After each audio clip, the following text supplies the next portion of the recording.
Bismillahirrahmanirrahim. Jadi begini ya, salah satu anjuran Nabi ketika sahabat nanya, ya Rasulullah, apa yang bisa saya kerjakan nih di dunia ini? Di samping sholat, saum, dan ibadah ritual sosial yang lain, Nabi mengatakan aslihu dunyakum. Itu hadis riwayat Anas. Perbaikilah dunia kalian. Nah ini kalau sudah anjuran Nabi perbaiki dunia, berarti kita harus ayusrihal ma'isyah, mengubah taraf hidup lebih baik. Nah yang asalnya ngontrak jadi punya rumah, itu memperbaiki, itu mengubah nasib lebih baik. Nah untuk mendapatkan rumah ya tentu tidak simsalabim, butuh proses. Tapi ada rumus ya, ada rumus. Apabila kita niat baik, pasti ada jalan. Idza sadaqal azmu aduhas sabil. Apabila ada niat baik, pasti ada jalan. Pengalaman teman-teman dan sahabat ya, yang pernah cerita, salah satunya katanya bikin rumah.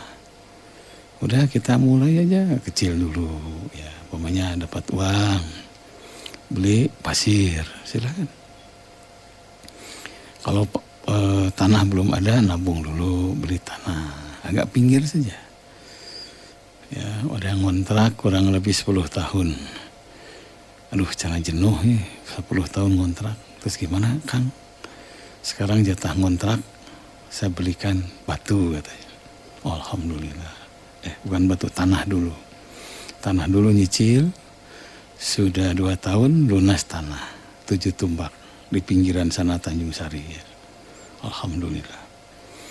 Beres tanah, jatah ngontrak lagi, beli pasir. Jatah ngontrak lagi, beli bata. Jatah ngontrak lagi, beli besi. Sudah berapa? Sudah 6 tahun. Dan alhamdulillah 15 tahun rumahnya selesai. Gak usah malu.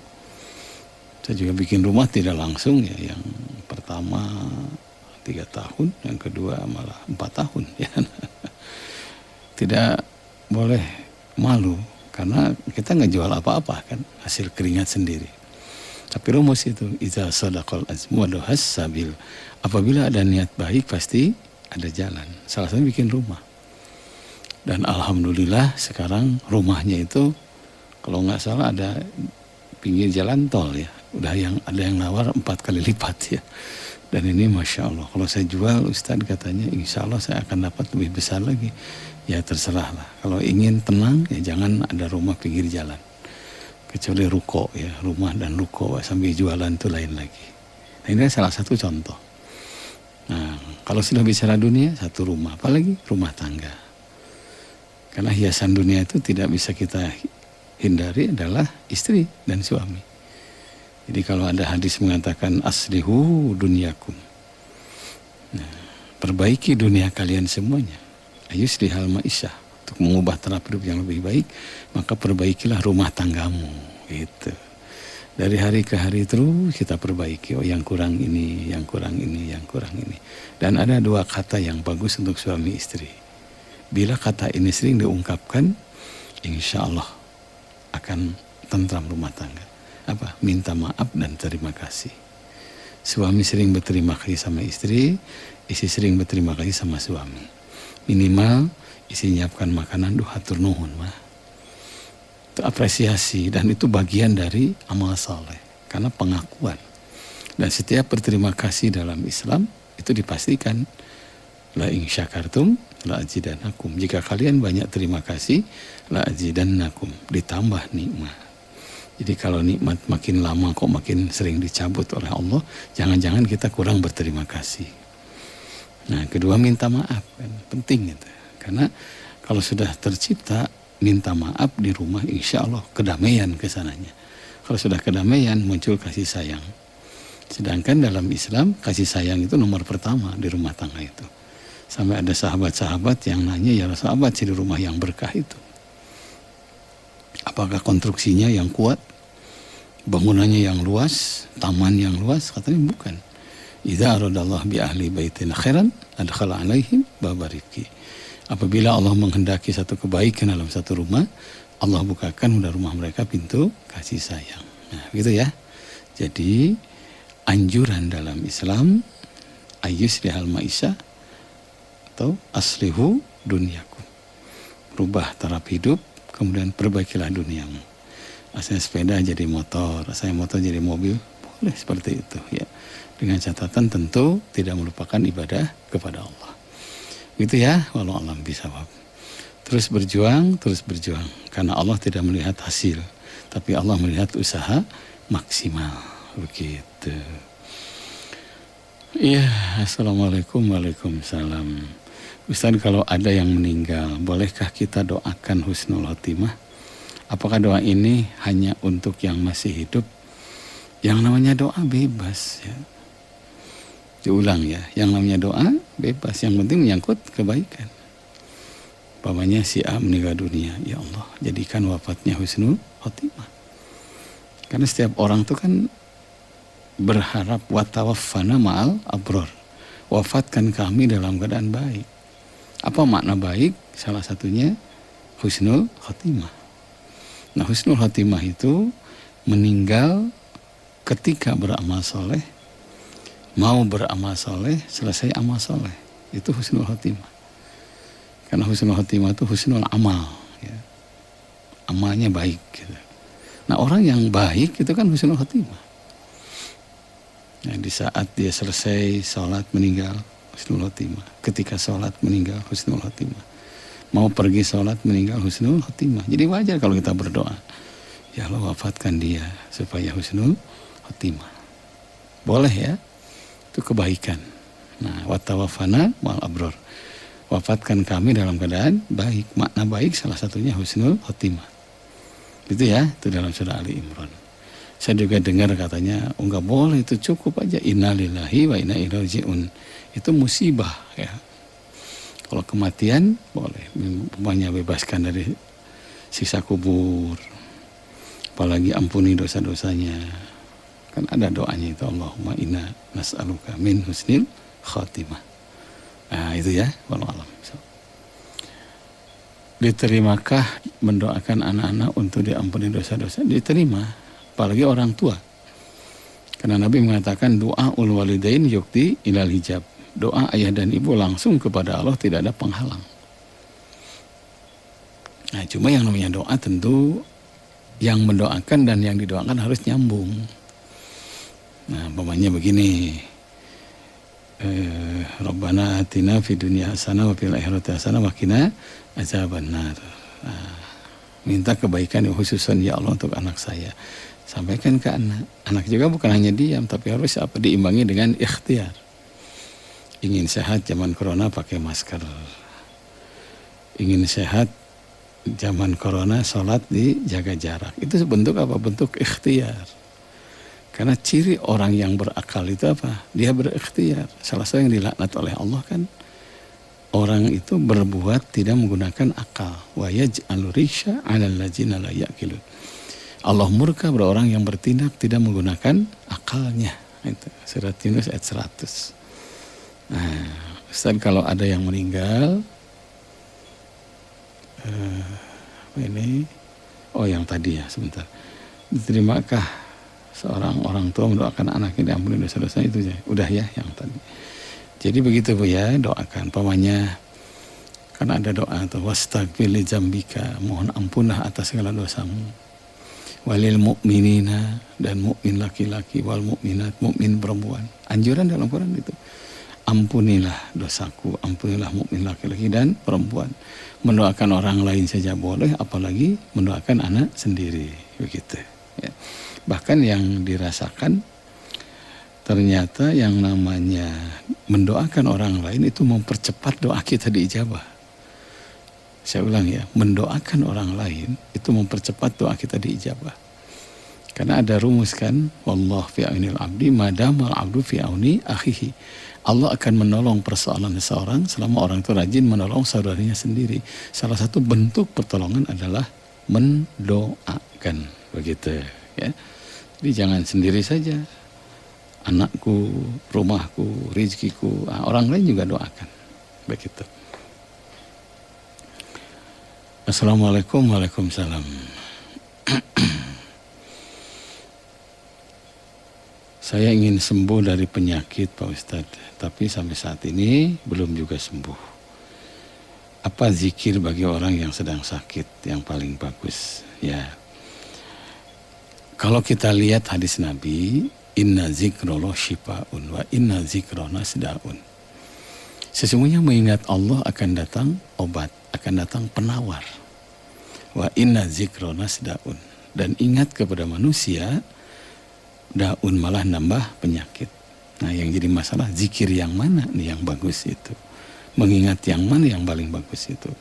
Afdalul zikri Al-Quran. Sebaik-baik zikir adalah membaca Al-Quran. Di situ ada kebebasan. Al-Quran kan 114 surah. Ada yang surat khusus. Saya dengar kemarin ada yang sakit ya. Dari mulai rumah sampai ke rumah sakit tadarus Al-Quran terus. Dan itu Masya Allah ya. Saya pernah menunggu yang sakit ketika dia operasi di Jerman. Pulang dari Jerman ternyata dokter di sana tidak sanggup. Ujungnya harus operasi besar. Kankernya sudah menyebar. Ustaz, apa yang mesti dilakukan? Dah baca Quran aja Pak, tadarus. Sampai surah Toha kalau nggak salah. Nah, sampai surah Toha sudah nggak bisa bicara lagi. Tapi lafaz bisa Allah, Allah, Allah. Itu meninggal di pangkuan saya waktu itu di Advent ya. Dan itu Masya Allah, yang menyolatkan, yang antar ke makam cukup banyak. Itulah zikir. Ya. Terlalu banyak orang yang soleh, yang di penghujung hidupnya, bahkan pengantar wafatnya baca Al-Quran, para sahabat juga. Gitu.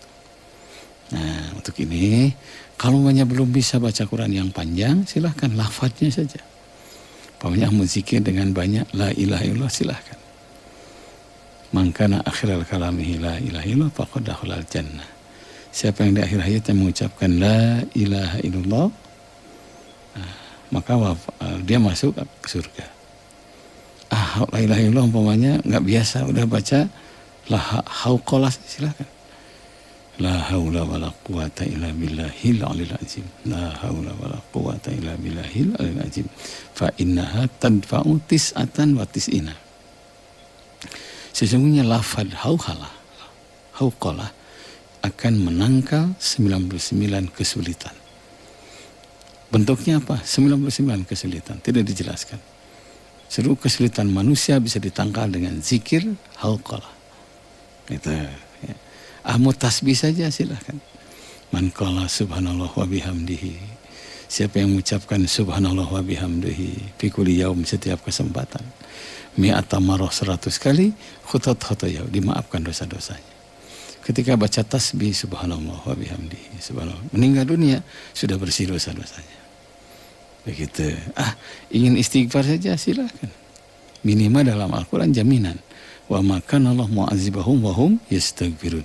Allah tidak akan mengazab mereka selama mereka memperbanyak istighfar. Boleh dengan istighfar. Mau ayat kursi saja silahkan. Yang penting jangan ada kesempatan untuk melamun. Tidak boleh menunggu waktu, tapi harus mengisi waktu. Dan sebaik-baik mengisi waktu adalah dengan berzikir. Gitu ya, Teh. Untuk 276 ya. Jadi zikir silahkan. Assalamualaikum. Waalaikumsalam. Betulkah sedekah itu bisa dijadikan wasilah untuk kebutuhan kita? Boleh ya, betul. Karena yang namanya tawasul yang disepakati itu dua. Satu kepada yang hidup. Ada majelis taklim, ada Pak Ustadz, tulis kebutuhan kita pas terakhir. Pak Ustadz tolong selipkan berdoa. Untuk siapa? Untuk anak saya. Sampaikan ini masalahnya. Doakan, itu tawasul kepada yang hidup. Boleh minta didoakan. Ya. Dan ternyata bukan hanya satu orang. Besoknya datang lagi ke pengajian. Tolong doakan kami. Itu tawasul kepada yang hidup. Yang kedua kepada amal soleh. Jumatan lewat kenceleng. Masukkan umpama 50.000. Ya Allah, jadikan sedekah 50.000 ini membuka rezeki untuk anak saya. Bukan hanya untuk anak, sembuhkan penyakit saya. Kenapa? Kata Nabi, fa innal bala'a la yatakhattaha. Sesungguhnya segala bentuk bencana akan terhalang, tidak akan bisa melewati sedekah. Begitu. Gitu ya, boleh. Kita nggak punya uang nih, sedekahlah dengan bacaan Al-Quran. Umpamanya, ya Allah, dengan baca surah Yasin, umpama ya.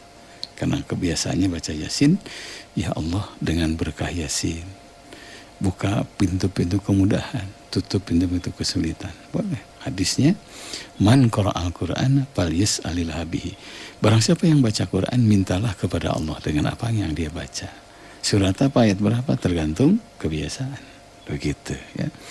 Yang paling bagus itu khatam Quran. Nah, sekelas Imam Syafi'i saja, beliau itu ketika sakit ya, minta doa kepada majelis Sayyidah Nafisah. Siapa Sayyidah Nafisah? Cucunya Sayyidina Ali, buyutnya Nabi SAW. Kenapa beliau datang minta didoakan kepada komunitas Sayyidah Nafisah? Karena Sayyidah Nafisah seorang wanita salihah yang sempat mengkhatamkan Quran 4.000 kali. Dan wafatnya ketika membaca Al-Quran. Inilah Sayyidah Nafisah. Begitu ya. Jadi di kampung kita, di komplek kita kumpulkan 30 orang. Satu orang satu juz. Nah, selesai langsung berdoa. Ya Allah dengan hatam Quran. Nah, tetap mintanya kepada Allah. Ya Allah dengan hatam Quran, buka pintu kemudahan, khususnya rezeki bila jauh dengan hatam Quran dekatkan. Bila rezeki sedikit dengan hatam Quran perbanyak. Bila rezeki sulit dengan hatam Quran permudah. Bila rezeki ada pada pekerjaan kami, umpamanya sebagai petani, jadikan pertanian kami bisa mengubah nasib kami lebih baik dengan hatam Quran. Itu boleh ya. Nah, makanya bersyukurlah kalau kita punya majelis khusus yang sering menghatamkan Al-Quran, karena minta doa kepada dia. Pak Ustaz, saya sering mengeluarkan zakat ya.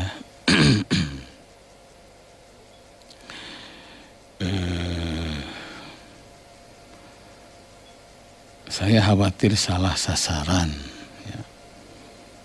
Selama ini berceceran kemana-mana, sehingga dilihat dari hasilnya kurang maksimal. Mohon pencerahannya. Jadi zakat itu kan tazkiyah, artinya bersih, subur, suci. Maka karena subur, suci dan bersih, berikanlah kepada orang yang suci. Siapa orang yang suci itu? Kalau kita lihat surat Al-Baqarah 273, salah satunya uhsiru fi sabilillah, terbelenggu di jalan Allah. Nah, la yastati'una durban fil ar, karena terbelenggu jalan Allah, dia tidak ada waktu di muka bumi ini untuk mencari nafkah. Tidak ada waktu untuk tani, tidak ada waktu untuk dagang. Karena kalau dia pergi tani, berdagang, siapa yang memikirkan agama? Kalau zaman baginda Rasul itu yang terkenal Ashabus Suffah. Para sahabat yang tidur di serambi masjid ya, yang kerjanya adzan, kerjanya beberes di masjid. Itu Ashabus Suffah, itu yang lebih berhak. Disebutnya orang fakir. Cirinya uhsiru fi sabilillah. Makanya kata Nabi, isna'il ma'ruf ila man huwa ahlu. Nah, berikan kebaikan itu kepada ahlinya, gitu kan. Kalau sudah kepada ahlinya ya, berarti yang ahli itu adalah orang yang baik di situ ya. Berbuatlah kebajikan itu kepada orang, kepada ahlinya. Zakat itu kepada ahlinya, kepada yang berhak menerima zakat. Jadi sholat ente ke masjid tara bahkan nyewa karena agama, hayang zakat. Nah, utamakan yang memikirkan agama. Apalagi dalam kondisi pandemik sekarang ini, Masya Allah ya. 2 hari yang lalu kedatangan beberapa orang tamu ya, awalnya nelpon. Ternyata Pak Ustadz, kami selama corona tidak ada penghasilan. Terus gimana? Anak berapa? 8. Nah, jadi sekarang apa ya, saya jadi imam di masjid. Kalau saya belum datang, mereka belum sholat. Itu yang berhak, tukang-tukang azan. Yang marbot masjid itu perhatikan. Kalau ingin zakat kita tepat sasaran. Nah terus gimana kalau di luar itu? Nah wa ila gairi ahli, dan kepada bukan ahlinya. Nah, berarti misi kepada orang yang belum ibadah, wal mu'allafatu qulubuhum, dibujuk hatinya. Ini saya kasih zakat tapi kau sholat. Dengan pemberian dari kita bisa menambah kuantitas dan kualitas Islam. Ya Kang ya, teknisnya gimana? Satu bisa beasiswa. Nah kelihatan nih anak yatim, ada zakat, udah sekolahkan, terus sekolahkan, dan alhamdulillah kita punya wisma sekarang ini ya, wisma yatim ya, dan alhamdulillah nih tadi kemarin kedatangan Bu Haja Sumyati, aya nu ngintun beas, ada yang ngirim telur, ada yang ngirim makanan bagus gitu. Kenapa? Karena yang berhak menerima yang seperti itu. Dapat beasiswa, disekolahkan tidak mungkin, tapi ada bakat, dia beri swasta, maka boleh zakat menciptakan lapangan kerja. Kita kursuskan bagaimana kursus mengolah tani, ternak, apalagi ternak lebah, ternak ayam dan sebagainya. Dari zakat. Dengan cara seperti ini, zakat harus menciptakan lapangan pekerjaan. Nah, disekolahkan tidak mungkin, apalagi dikasih modal tidak mungkin. Nah itu yang sudah manula atau lansia, baru bentuknya konsumtif begitu. Jadi panitia zakat itu bukan musiman tapi permanen, karena dia punya tugas untuk evaluasi. Benar gak istiqomah nih dalam kebaikannya, gitu ya. Wallahu a'lam bishawab. Ya, berikutnya ini Pak Ustadz, saya tidak biasa kunut ya. Tapi imam di masjid suka kunut, gimana menurut Pak Ustadz? Ya ikuti imam, caranya ya ikuti imam. Karena kunut tidak kunut sah subuhnya. Yang kedua, kita tangan ke bawah, hanya amin boleh. Yang penting jangan berhenti sholat subuh gara-gara masalah kunut, karena wilayah ikhtilaf ya. Nah berikutnya, Assalamualaikum, waalaikumsalam. Bagaimana menyikapi yang tertembak syahid atau bukan? Yang berhak menentukan syahid tidaknya adalah Allah. Wallahu alam ya. Kalau saya termasuk selama lagi berbuat baik, meninggal dunia itu syahid ya. Selama lagi berbuat baik. Ya, bagaimana mengawal Ustadz berbuat baik itu? Apalagi mau pengajian berbuat itu syahid fisabilillah. Laki Allah akan berjumpa dengan Allah.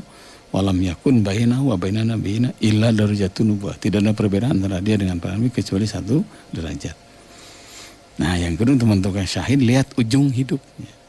Apa perkataan terakhir?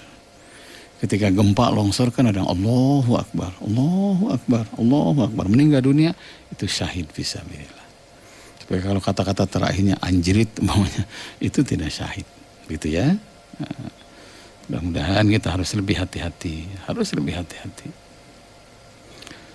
Berikutnya, Assalamualaikum, waalaikumsalam. Pak Ustadz nih, saya dulu seorang pedagang, sekarang banting setir karena kondisi yang tidak memungkinkan melanjutkan perdagangan. Bolehkah dalam Islam berubah pekerjaan demi mengubah nasib, sedangkan ijazah saya tidak nyambung dengan pekerjaan saya? Jadi gini, mencari ilmu itu kewajiban. Diulang ya, cari ilmu itu kewajiban. Tapi kalau kerja itu keahlian. Cari ilmu umpamanya, dapat ijazah. Itu yang sepanjang jalan Braga itu teman-teman saya tuh yang kebanyakan tamatan IAIN. Sekarang buka servis bahan segala macam. Tukang ngaji Asep ya. Orang tuh mengkhianati ilmu, kan tidak, karena keahlian di situ. gitu ya. Jadi boleh ya, cuma sebelum pindah profesi dipikirkan dulu, karena ada hadis begini, al-ana'u minallah, sikap pertimbangan penuh perhitungan datang dari Allah. Wal ajalatu minasyaiton, sikap tergesa-gesa dalam memutuskan sesuatu itu datang dari setan. Kalau perlu istikharah dulu, jangan salah melangkah, begitu ya. Alhamdulillah Pak Ustadz tiasa mancen deui, alhamdulillah ya. Jadi saya tiap hari Sabtu ya, kalau hari Rabu itu adik saya yang isi ya. Karena memang tidak ada Ustadz yang lain yang sanggup ya, sama beliau. Mudah-mudahan sing sehat sadayana, amin amin ya rabbal alamin ya. Kemudian sempat kalugrag ya. Punten badhe tumaros abi aya niat sedekatul maut kanggo almarhum papa. Kanggo jamaah subuh di masjid musyakarah abi ka almarhum tiasa Pak, tiasanya. Jadi gini, bentuknya apa saja silahkan. Ada yang sebagai tanda terima kasih sama orang tuanya dengan apa? Membangunkan sarana umum dikasih nama ayah ibunya. Boleh. Wa amma mayang pauna supaya mengusupil ar. Apabila orang itu bermanfaat akan langgeng namanya.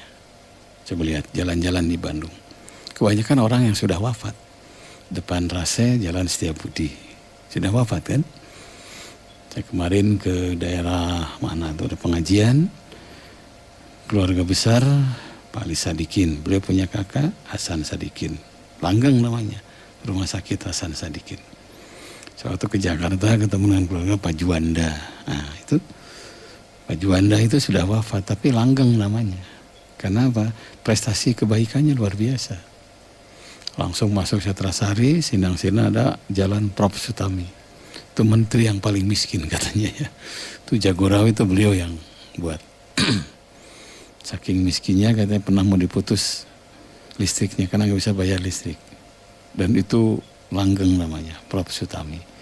Nah, jadi boleh kita kasih nama masjid, orang tua kita bikin sekolah kasih nama orang tua. Kalau mampu ya, kalau nggak mampu ambil yang ringan-ringan. Sedekah Jumat atas nama orang tua silahkan. Kan udah putus amalnya, yang meninggal betul, yang putus itu yang meninggal. Kalau yang hidup masih ngalir, ya Allah dengan sedekah ini bahagiakan ayah saya di alam kuburnya, boleh.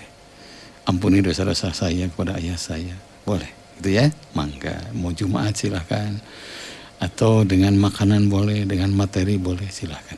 Ya, masih bersama 102,3 Rasa FM. Jangan kemana-mana ya. Kita simak syair lagu berikut ini, insya Allah bermanfaat. Setelah itu kita lanjut lagi dengan kajian. Ya, mangga. Itu sama 103,3 Rasa FM, luar biasa suara Maherjen ya. Ya, kalau dengar syair-syair yang mendekatkan diri kepada Allah, itu syair-syair yang ma'ruf ya, perlu dibiasakan. Inna minasyairi hikmah, dalam syair itu ada hikmah, ada nasihat ya. Semoga kita istiqomah terus mendekati Allah, karena kita ingin wafat bersama Allah yang ujungnya husnul khotimah. Amin ya rabbal alamin. Pak Ustadz, saya mau bikin rumah, alhamdulillah ada warisan, kayaknya bisa untuk bikin rumah. Cuma sering jadi kendala sekarang ini karena masalah tukang. Ada yang kerjanya bagus, minta upah terlalu besar. Ada yang kerjanya bagus, pinjam buang duluan. Ya begini ya. Anjilunas mana anjilahum, tempatkan manusia itu sesuai dengan keahliannya. Itu harus, jangan lupa harus keahlian ya. Karena bikin rumah bukan berarti punya uang atau uang banyak. Jangan sampai kita dimanfaatkan ya. Cari yang paling bagus, dan jangan lupa wa'limu ajrohu wa huwa fi amali. Sampaikan upah sebelum bekerja. Ini saya hanya mampu segini, kumaha Kang. Ada istilah pur, ada istilah makan, ada istilah kopi dan sebagainya. Jam berapa masuknya sampai jam berapa. Orang yang baik itu tentu tidak akan memanfaatkan kita, karena kita ingin dia juga berkah, kita juga tenang gitu ya. Makanya sebelum menentukan siapa yang kerja, mesti istikharah dulu, ada kabar dulu gimana nih kelihatannya baik atau tidak. Karena ada kadang-kadang gitu, kerjanya bagus panjang lengan. Ada yang kerjanya bagus datangnya siang, ada yang kerjanya bagus pinjam uang duluan. Hitungnya salah lagi, 1 minggu baru 5 hari udah hitung 1 minggu. Ya gitulah manusia. Yang ujungnya karena kerjanya seperti itu banyak nganggur. Kalau orang baik tuh insya Allah tidak akan nganggur pekerjaan apapun. Ya Kang ya. Nah jadi terus terang aja saya punya uang bukan banyak. Saya kemarin ada kawan, uang sudah diambil sama dia, kemudian ditembakkan sama yang lain. Ujungnya apa? Tidak maksimal. Kalau sudah tidak maksimal, sedangkan rumah kan dia yang kerja mungkin hanya 2, 4, 5 bulan mungkin, paling lama 1 tahun. Kalau kita kan selamanya yang punya rumah. Jadi jangan mau diatur, tapi kita harus memberikan patuh aktif. Yang kerja patuh aktif. Ini ada rencana begini, gimana nih yang punya rumah? Tanya dulu. Sehingga ada titik temu. Jangan sampai bagus buat yang kerja, tidak bagus untuk yang punya rumah. Karena rumah itu kan identitas. Sekaligus tempat kembali. Makanya ada dalam Quran itu salah satu rumah yang berkah, doa yang berkah itu Rabbi anzilni munzala mubarakan wa anta khairul munzilin. Begitu ya. Kalau doanya itu yang bagus. Rabbi anzilni munzala mubarakan wa anta khairul munzilin. Ya Allah berikan kepadaku tempat tinggal yang diberkahi, karena engkau sebaik-baik pemberi tempat tinggal. Ulang-ulang itu ya, setelah sholat, surat apa itu? Al-Mu'minun ayat 29. Begitu. Ustadz gimana? Masa lalu saya terus terang banyak dosa syirik karena terbawa oleh teman. Sekarang sudah pensiun katanya syirik tidak dimaafkan. Saya sempat berpikir hampir putus asa. Gimana pencerahannya? Jadi gini, innallaha la yaghfiru ayyushrika bih. Allah itu tidak akan memaafkan dosa yang syirik. Nah, syirik yang mana? Nah, ini ya harus paham nih. Adalah syirik yang istimror, terus menerus. Terus saya syirik. Nah, jadi syiriknya permanen. Istiqomah dina kamusyrikan. Itu yang tidak dimaafkan. Kalau dia tobat dimaafkan. Kalau syirik tidak dimaafkan, kebayang para sahabat yang masa lalunya penuh dengan kemusyrikan. Bagaimana Sayyidina Umar, bagaimana Sayyidina Utsman dan sahabat yang lain.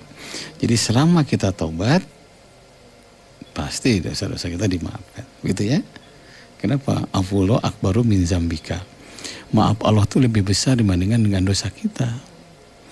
Kalau dosa kita itu kolam, ampunan Allah laut. Dosa kita 1 jengkal, ampunan Allah 1 depa. Yakin itu. Kalau kita masuk pinggir laut, masukkan telunjuk. Keluar diangkat dari ujung telunjuk itu ada air yang jatuh. Itulah dosa manusia. Sedangkan lautan yang luas itu ampunan Allah. Nah, gitu ya, Kang. Jadi yang paling utama saya sarankan, jangan bosan berbuat baik. Karena ciri orang yang tobat itu, dia tidak puas dengan 1 kebaikan. Sudah 2 kebaikan, dia tidak puas dengan 2 kebaikan. Sudah 3 kebaikan, dia tidak puas dengan 3 kebaikan. Terus berbuat baik. Karena rumusnya itu. Innal hasanat yuzhibnas sayiat. Sesungguhnya setiap kebaikan akan menghapuskan segala dosa. Surat Hud ayat 114. Innal hasanat yuzhibnas sayiat. Setiap kebaikan akan menghapuskan dosa. Begitu. Jadi sekali lagi, musyrik yang mana yang tidak dimaafkan? Musyrik yang istimror, terus menerus. Kalau dulu ya masa lalu. Nasi sudah jadi bubur, sekarang tetap masa depan. Banyaklah berbuat baik. Gitu ya. Assalamualaikum waalaikumsalam. Kang Haji di masjid kami suka dikir dikeraskan. Tapi ada yang tidak setuju. Gimana solusinya? Ya musyawarah yang baik. Ya musyawarah yang baik. Karena tidak semua zikir itu pelan. Ada zikir yang keras. Pokoknya disepakati supaya selesainya sama-sama. Supaya tidak terlalu lama disepakati. Boleh ya, nggak ada masalah. Pernah Ibnu Abbas tuh ditanya gini, kemana nih? Ada Nabi di masjid? Ada. Kenapa? Saya mendengar suara zikirnya. Itu. Ya. Banyak itu. Berarti Nabi pernah dikirnya agak dikeraskan untuk nuntun para sahabat. Ya. Apa yang dimaksud dengan apakah kematian satu takdir yang tidak bisa dirubah atau bisa dirubah? Jadi begini umpamanya ya, ketika usia 4 tahun, maaf 4 bulan, terlalu lama 4 tahun ya. Kita ditentukan berapa usianya, kapan meninggalnya, berapa rezekinya, siapa jodohnya. Itu, tapi itu masih kotor. Umpamanya begini, si Fulan 60 tahun, itu pada usia 4 bulan, itu masih kotor. Ternyata 60 tahun itu selama hidupnya olahraga teratur, makan juga bergizi, kontrol, terus Allah robah, oh dia layak 65 tahun. Nah ternyata begitu lahir makanan tidak terkontrol, maaf minuman keras, banyak makanan yang menimbulkan penyakit. Kan makanan itu tidak cukup halal, tapi thayyiban, halal dan tidak berisiko. Olahraga nggak pernah, saya baru tahu juga ya kemarin dari Kang Imaduddin ya, bahwa asam lambung itu salah satu penyebabnya adalah tidur setelah makan. Salah satu penyebabnya ini. Duh makasih Kang dikasih tahu, saya bilang. Terus obatnya apa? Ada yang cerita, Citagen katanya. Nah, habis itu makan tidur, mungkin dia akan robah. Oh dia layak 50 tahun. Makanya wala tulqu biaydikum ila tahluka, jangan bunuh dirimu gara-gara ulah tanganmu. Makanya ada yang disebut makanan yang halal tapi khobais itu menimbulkan penyakit. Dokter bilang jangan makan daging umpamanya, dia makan daging. Nah, itu khobais namanya. Daging halal. Nah, itu pentingnya kita mendalami ilmu tentang kehidupan dan hidup ya. Itu jadi kullu nafsin dha'iqatul maut, setiap jiwa akan mengalami kematian. Kita jangan mencari kematian, tapi jangan lupa kita akan mati, begitu. Pergi luar kota pakai mobil, periksa dulu bannya. Nah, ternyata ngantuk, udah pinggir aja dulu, tidur dulu. Yang kemarin meninggal sampai 4 orang di Tol Cipali kan salah satunya itu ngantuk. Ya, sering ada tulisan kan, jangan nyetir ketika ngantuk, jangan ngantuk ketika nyetir, gitu. Ya, assalamualaikum, waalaikumsalam. Menyikapi anak sambung Pak Ustadz, terus terang saya nggak nyambung ya, karena bukan darah daging saya. Ini gimana? Ya selaku ayah ya, tidak dalam agama itu kan rubah akhila kalam teledu umuka. Betapa banyak saudaramu yang tidak dilahirkan dari ibumu. Ada anak kita yang tidak dilahirkan oleh istri kita. Siapa? Anak sambung ya. Jangan lupa Nabi SAW itu paling banyak itu anak tirinya. Konon kabarnya waktu Nabi wafat yang paling kenceng nangisnya siapa? Anak-anak tiri beliau. Karena beliau paling sayang ya, ke anak yatim itu.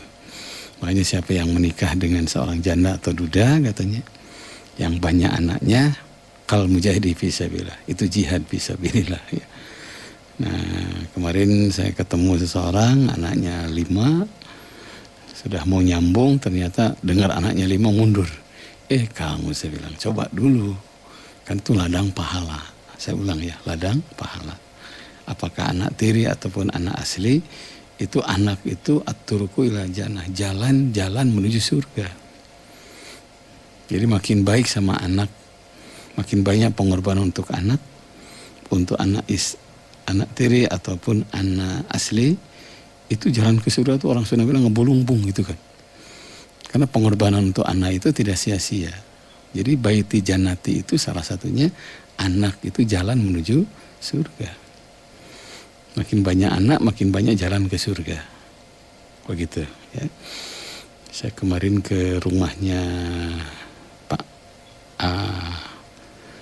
Pak Ripai ya, Jalan Kuri itu. Beliau putranya 7.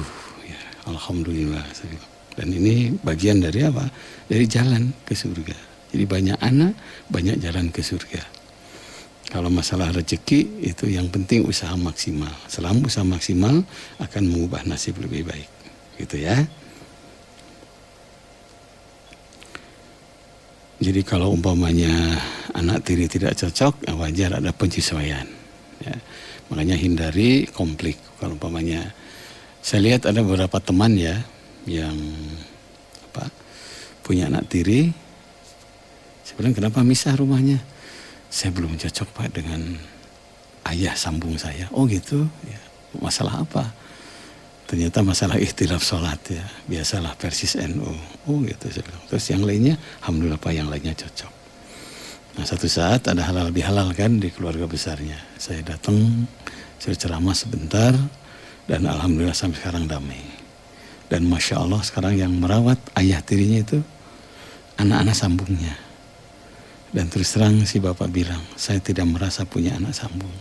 Karena dia perhatian sama saya. Karena seluruh biaya pernikahan anak-anak sambungnya dulu, kuliahnya, pernikahannya, ya dibantu oleh ayah sambungnya.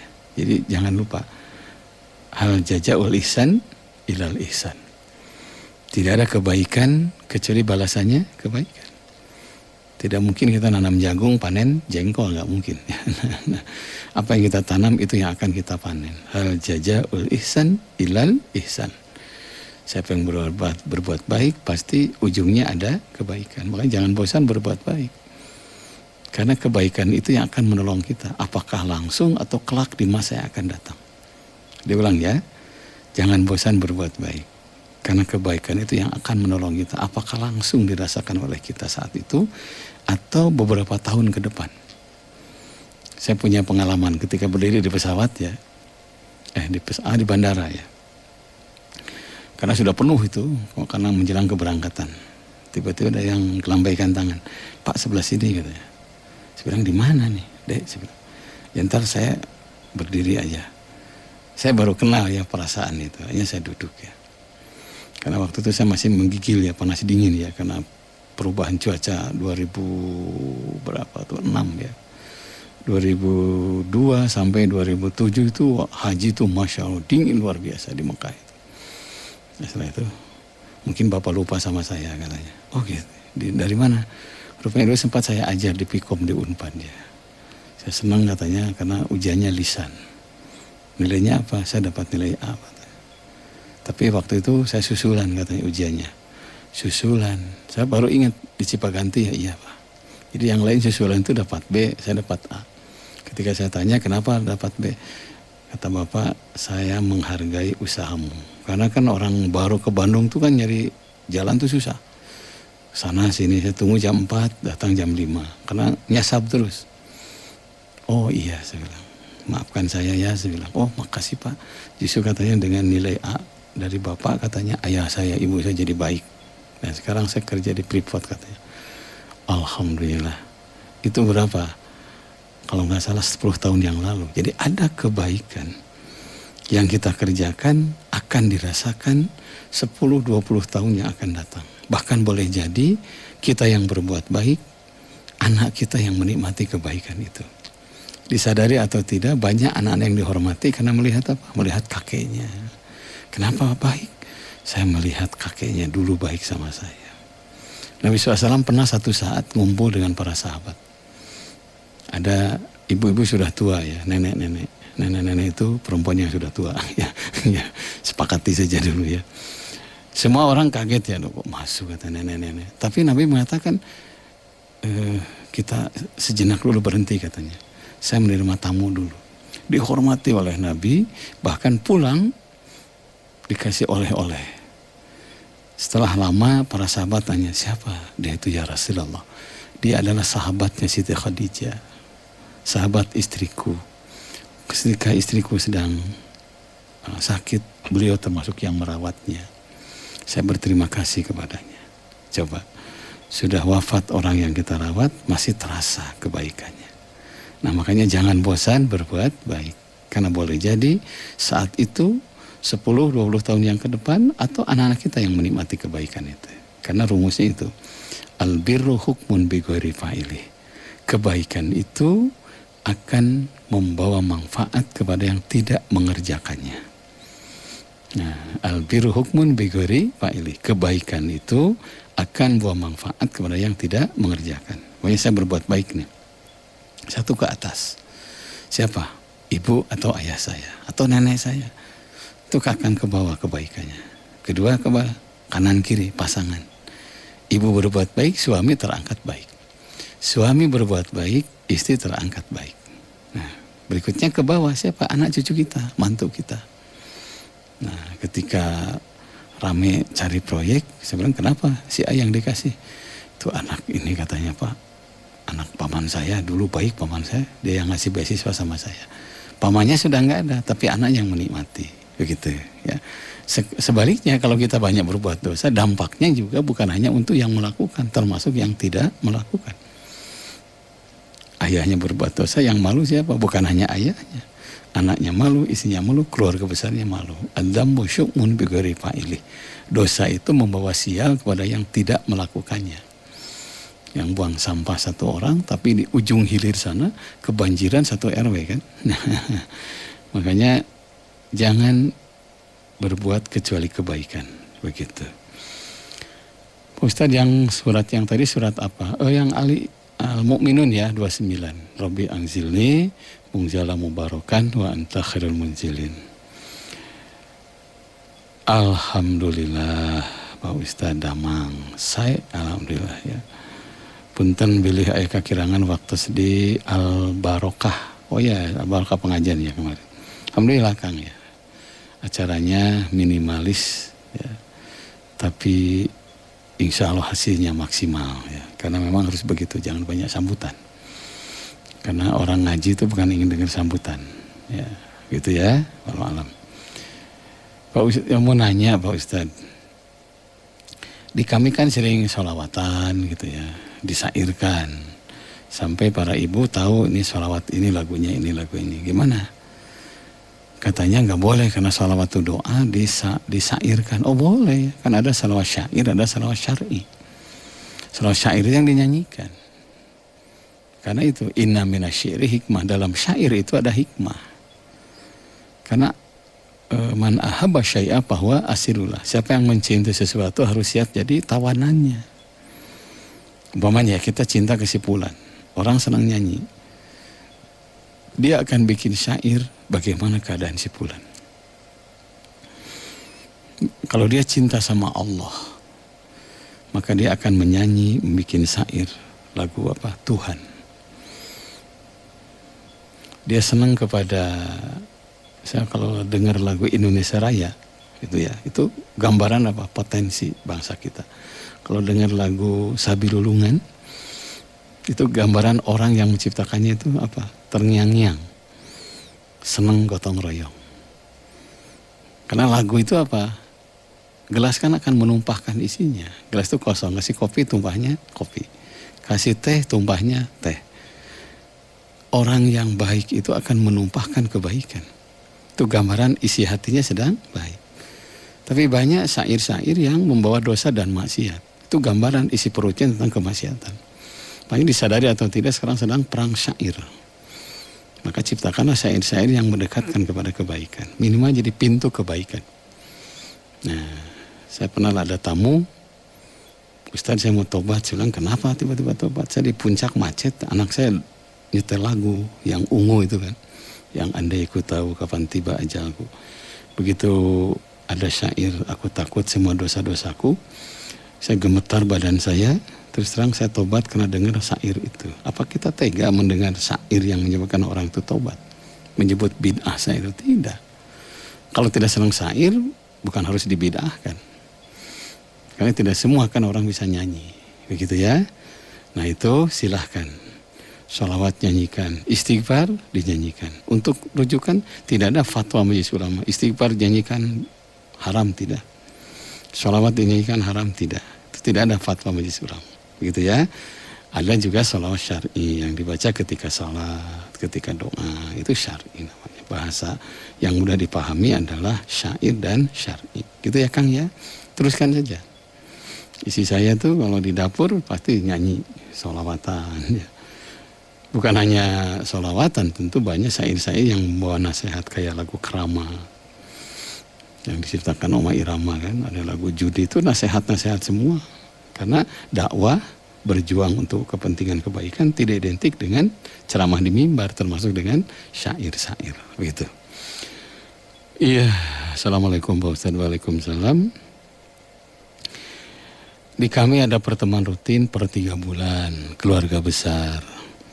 Yang dilakukan mengumpulkan dana, setelah itu dikasihkan kepada keluarga besar kami yang tidak mampu. Bolehkah seperti itu? Mohon pencerahan. Boleh, silahkan ya. Karena semua yang kita miliki merupakan ujian. Miskin ujian, kaya ujian. Nah, yang dilebihkan rezeki itu ujian. Apa dia bisa mengulurkan tangannya kepada saudara yang tidak mampu. Makanya makin banyak fasilitas, sebetulnya makin banyak kesempatan berbuat baik. Contoh kecil, kenapa nggak ke masjid? Aduh, hujan. Kalau dia tidak punya payung, tidak punya mobil, wajar. Kalau punya payung, pergilah ke masjid. Kenapa nggak ke masjid? Gelap. Kalau tidak punya senter, aliran listrik, nggak ada masalah. Ini senter punya, listrik terang. Makin banyak fasilitas yang diberikan oleh Allah, berarti makin banyak Allah ngasih kesempatan untuk berbuat baik. Makanya seluruh yang kita miliki, jadikan wasilah, perantara untuk berbuat baik. Begitu ya. Kasih sehat harus bermanfaat. Jangan sampai sehat digunakan maksiat. Begitu. Terakhir nih ya. Assalamualaikum Pak Ustadz. Waalaikumsalam. Kami ada rencana untuk mengundang Pak Ustadz. Ya gampang lah ya. Saya walaupun mendadak, kalau kosong insya Allah bisa. Tapi kalau udah penuh ya, ini beberapa masjid ya yang tidak sempat saya ngisi Jumat untuk tahun depan. Mohon dimaafkan ya karena sudah penuh ya. Mohon dimaafkan STKS kemudian dan masjid-masjid yang lain. Karena memang orang lain sudah dari bulan Agustus ya untuk jadwal ini. Iya, sudah 1 jam saya menemani para pecinta Bangun Pagi. Waktu yang terbatas dan tentu yang hari ini akan beraktivitas, yang pergi keluar kota, hati-hati di jalan. Karena Al-Quran mengatakan wa innala jami'un hadirun. Sehingga kita dianjurkan untuk hati-hati. Karena cerobos kecil apapun itu bisa nyawa taruhannya. Jangan lupa berdoa. Ya. Siapa yang berdoa dengan dapat basmalah saja, insya Allah akan diberikan kelancaran oleh Allah. Bagi yang sudah berinfak, bersedekah untuk Wisma Masjid Agung As-Salam ya, anak-anak yatim, hatur nuhun pisan kasadayana. Ya, mangga bila yang ngelayan gitu mangga. Dan hari ini hari Sabtu, nanti saya ada acara yang mau olahraga sampai zuhur, nanti jam 2 saya ada acara. Saya lupa tidak lihat jadwalnya karena cukup malam tidur ya. Mudah-mudahan yang sakit disembuhkan, yang rencana belum tercapai segera tercapai, yang doanya belum dijabah segera dijabah oleh Allah Subhanahu wa taala. Subhanakallahumma wa bihamdika asyhadu an la ilaha illa anta astaghfiruka wa atubu ilaik. Walhamdulillahirabbil alamin. Wassalamualaikum warahmatullahi wabarakatuh. Alhamdulillah.